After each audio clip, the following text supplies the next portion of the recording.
Assalamualaikum warahmatullahi wabarakatuh. Bismillahirrahmanirrahim.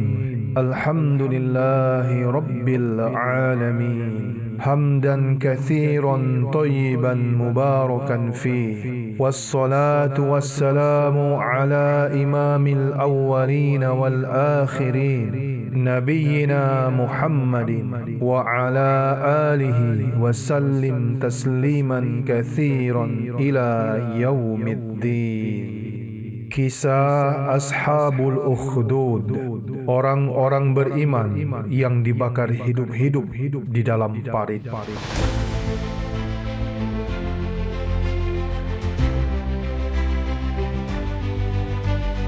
Sahabat fillah yang dirahmati Allah, diceritakan di daerah selatan Arab zaman dahulu, di wilayah Zur'ah, terdapat sebuah kerajaan yang bernama Kerajaan Himyar. Kerajaan ini selama berabad-abad pernah di bawah kekuasaan Kerajaan Habasyah yang menganut ajaran Kristen, sehingga pengaruh ajaran Kristen itu pun menyebar sampai ke masyarakat di Kerajaan Himyar. Kerajaan ini dipimpin oleh seorang raja bernama Lakhnai-a Yanuf atau Dhu Sonatir yang berhasil merebut tahta dengan cara-cara yang licik dan politik kotor. Karena ia sendiri bukanlah seorang keturunan ningrat yang layak memimpin kerajaan tersebut. Raja Dhu Sonatir memiliki seorang utusan khusus yang menjadi orang kepercayaannya, bernama Yusuf bin Syarhabil, dan lebih dikenal dengan nama Dhu Nuwas karena ia memiliki rambut keriting di dekat kedua telinganya.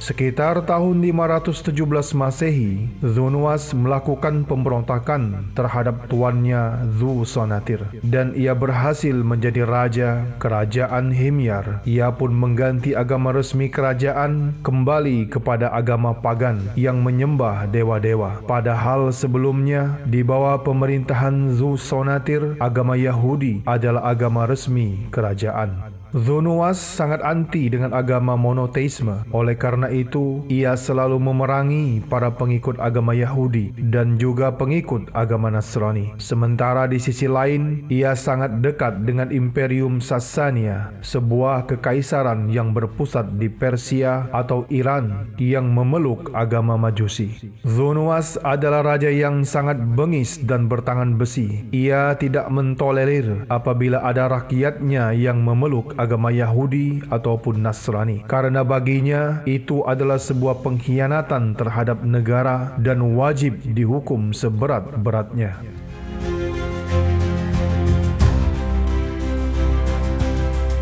Sahabat fillah yang dirahmati Allah, sebagaimana kebiasaan raja-raja zaman dahulu, di mana mereka selalu mempunyai para ahli tafsir mimpi dan para ahli sihir, demikian juga dengan Raja Dhu Nuwas. Suatu hari, tukang sihir Dhu Nuwas yang sudah tua berkata, "Wahai Raja, sesungguhnya aku sudah tua. Sudilah kiranya Tuanku Raja mengirimkan kepadaku seorang anak muda yang bisa kuajarkan dan menjadi pewaris ilmu-ilmu sihirku kelak." Raja Dhu Nuwas pun mengabulkan permintaan tukang sihirnya. Maka ada seorang anak muda dari kota Najran yang dikirim kepada tukang sihir tersebut dan belajar kepadanya. Suatu saat ketika hendak menuju ke tempat si tukang sihir, di tengah perjalanan anak muda tersebut berjumpa dengan seorang rahib atau pendeta. Ia pun duduk bersama rahib tersebut dan menyimak nasihat yang disampaikan secara panjang lebar oleh sang rahib, sampai-sampai ia merasa sangat takjub dan lupa bahwa ia harus pergi belajar kepada si tukang sihir. Ketika ia ingat, maka ia pun berlari terburu-buru ke tempat si tukang sihir, dan atas keterlambatannya itu ia harus menerima pukulan dari gurunya, si tukang sihir tersebut. Atas kejadian tersebut, anak muda itu kemudian menceritakan kepada sang rahib, dan sang rahib pun berkata, "Jika engkau takut pada hukuman si tukang sihir karena keterlambatanmu, maka katakan saja bahwa keluargaku menahanku, dan jika engkau khawatir pada keluargamu, maka katakanlah bahwa tukang sihir telah menahanku.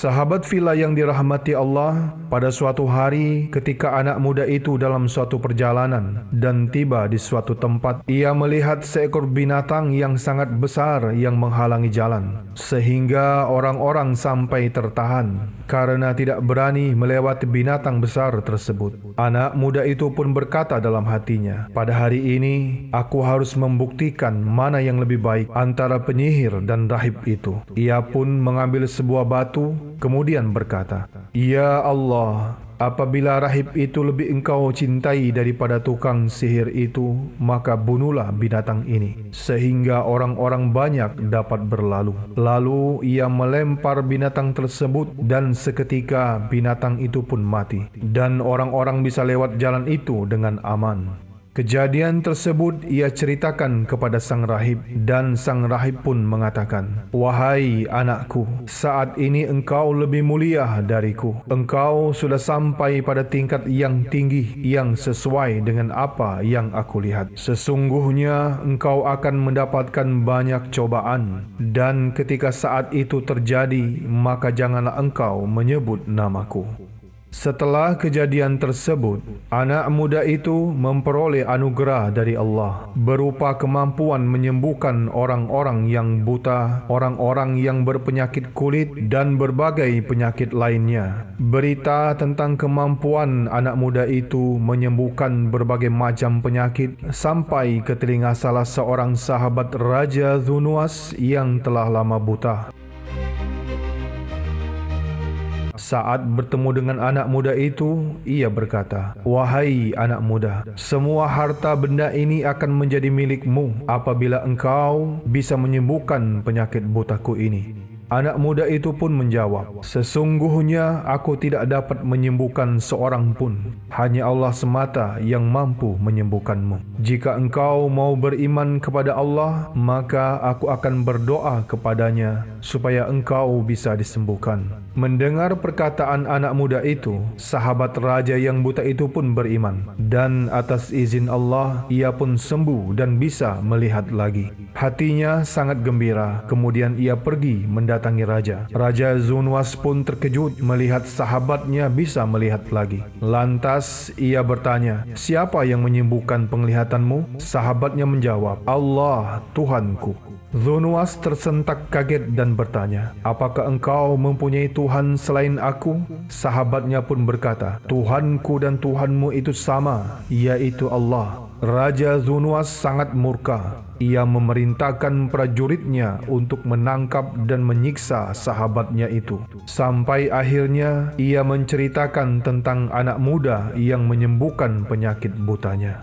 Anak muda itu pun ditangkap dan dihadapkan kepada Raja Zunuwas. Raja Zunuwas pun bertanya kepadanya, "Wahai anakku, telah sampai kepadaku berita mengenai sihirmu yang bisa menyembuhkan orang-orang yang buta, orang-orang yang berpenyakit kulit, serta engkau dapat melakukan hal-hal ajaib lainnya." Anak muda tersebut pun menjawab, "Sesungguhnya aku tidaklah dapat menyembuhkan siapapun. Yang menyembuhkan adalah Allah."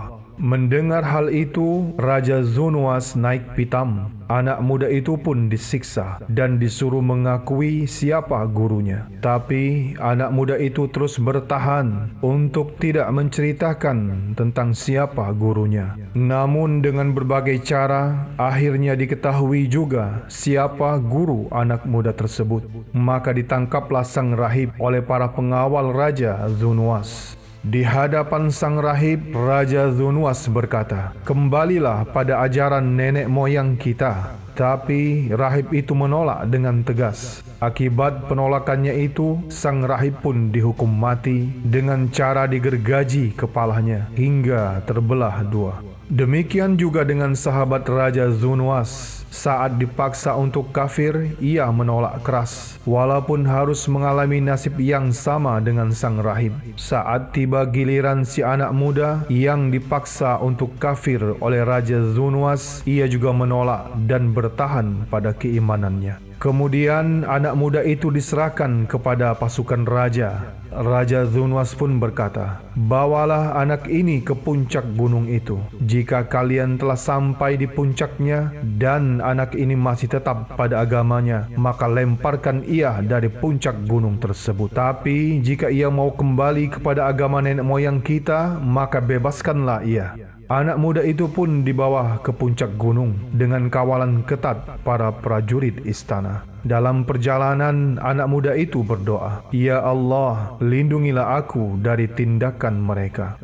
Tiba-tiba gunung itu berguncang hebat dan semua pasukan raja terjatuh tidak berdaya. Lantas anak muda itu kembali berjalan menuju ke istana raja. Raja Dzunwas sangat terkejut dan bertanya tentang apa yang sebenarnya terjadi. Anak muda itu pun menceritakan semuanya, bagaimana gunung itu berguncang dan membuat para pengawal raja berjatuhan.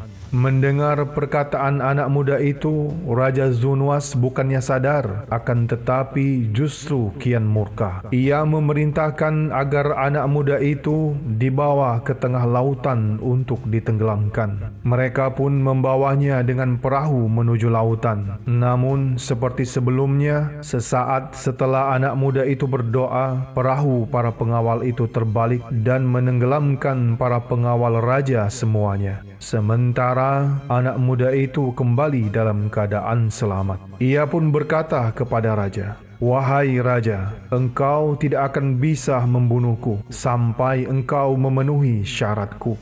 Raja Dzunwas bertanya, "Apa syaratnya?" Anak muda itu berkata, "Kumpulkan semua rakyatmu, lalu saliblah aku. Kemudian ambillah anak panah dari tempat panahku, lalu ucapkanlah Bismillahirrabbilghulam dengan menyebut nama Allah, Tuhan dari anak muda ini. Lantas panahlah aku. Niscaya hanya dengan cara itu engkau dapat membunuhku." Maka syarat anak muda itu pun dilaksanakan. Orang-orang dengan berbondong-bondong datang untuk menyaksikan peristiwa itu. Anak muda tersebut kemudian disalib. Lalu Raja Dzunwas menarik busur panah dan dengan lantang ia membaca kalimat yang diajarkan anak muda tersebut sampai terdengar oleh semua orang yang hadir.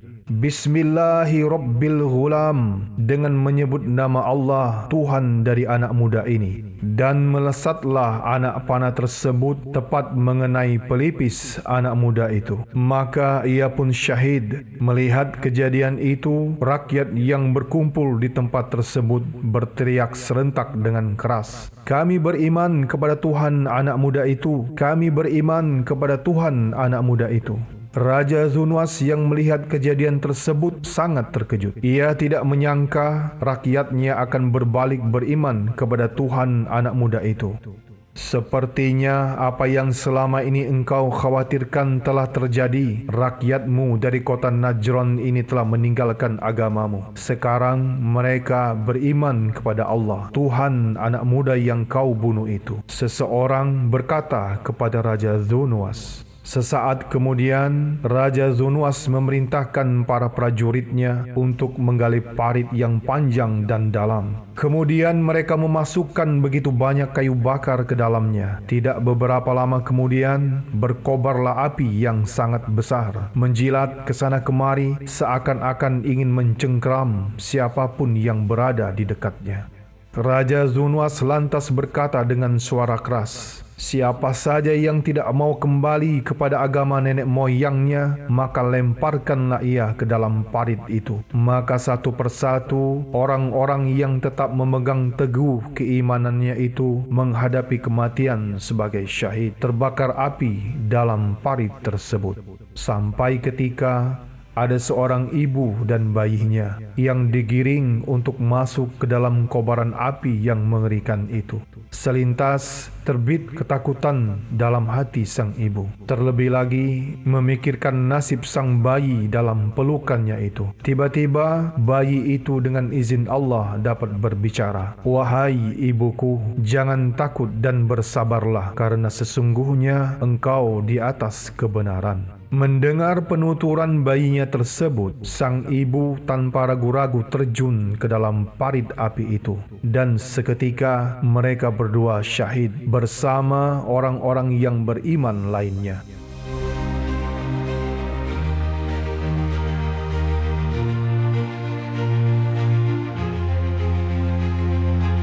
Sahabat fillah yang dirahmati Allah, tragedi dan kisah orang-orang beriman yang dibakar hidup-hidup di dalam parit oleh Raja Dzunwas ini diabadikan Allah dalam Al-Quran dalam surat Al-Buruj ayat 1 sampai 11. A'udzu billahi minasy syaithanir rajim. Bismillahirrahmanirrahim. والسماء ذات البروج واليوم الموعود وشاهد ومشهود قتل أصحاب الأخدود النار ذات الوقود إذ هم عليها قعود وهم على ما يفعلون بالمؤمنين شهود وما نقموا منهم إلا أن يؤمنوا بالله العزيز الحميد الذي له ملك السماوات والأرض والله على كل شيء شهيد إن الذين فتنوا المؤمنين والمؤمنات ثم لم يتوبوا فلهم عذاب جهنم ولهم عذاب الحريق إن الذين آمنوا وعملوا الصالحات لهم جنات تجري من تحتها الأنهار ذلك الفوز الكبير.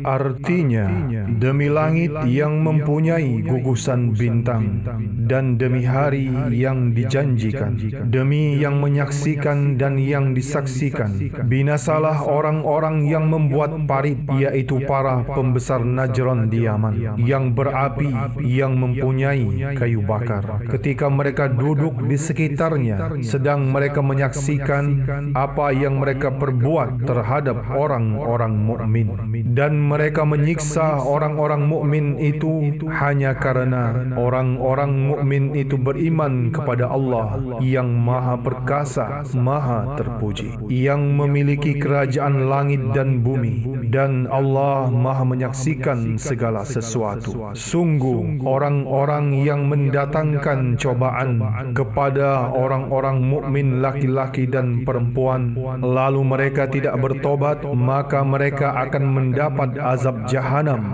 dan mereka akan mendapat azab neraka yang membakar. Sungguh orang-orang yang beriman dan mengerjakan kebajikan, mereka akan mendapat surga yang mengalir di bawahnya sungai-sungai. Itulah kemenangan yang agung. Dalam sebuah hadis yang panjang yang diriwayatkan oleh Imam Muslim, nomor hadis 3005, Nabi Muhammad sallallahu alaihi wasallam juga menceritakan tentang kisah Ashabul Ukhdud yang terjadi sekitar tahun 523 Masehi ini, atau sekitar 47 tahun sebelum kelahiran beliau sallallahu alaihi wasallam. Dan kisah ini sangat populer di kalangan masyarakat Jazirah Arab kala itu. Bahkan Rasulullah sallallahu alaihi wasallam ketika beliau mendengar ada orang yang menyebut kisah Ashabul Ukhdud ini, beliau sallallahu alaihi wasallam senantiasa berta'awudz, mohon perlindungan Allah agar umat Islam tidak mengalami hal yang serupa yang sangat dahsyat dan mengerikan tersebut.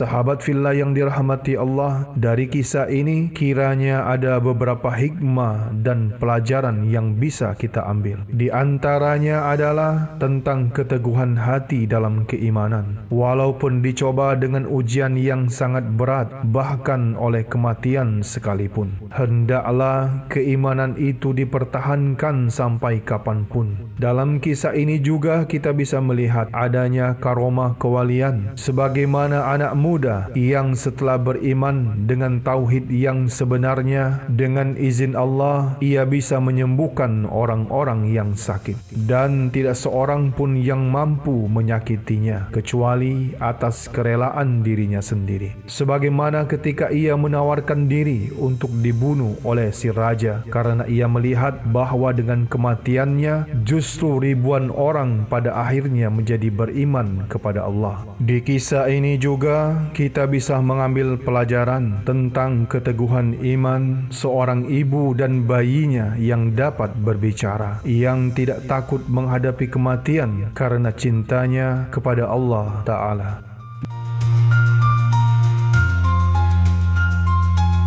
Demikianlah kisah Ashabul Ukhdud ini. Semoga video ini bermanfaat bagi kita semuanya. Akhirul kalam, tetap dukung terus channel kesayangan kita ini dengan like, komen, dan share. Serta jangan lupa di subscribe dan aktifkan lonceng notifikasinya agar sahabat fillah semuanya tidak ketinggalan dengan update video-video terbaru lainnya dari kami. Subhanakallahumma wa bihamdik, ashhadu an la ilaha illa ant, astaghfiruka wa atubu ilaik.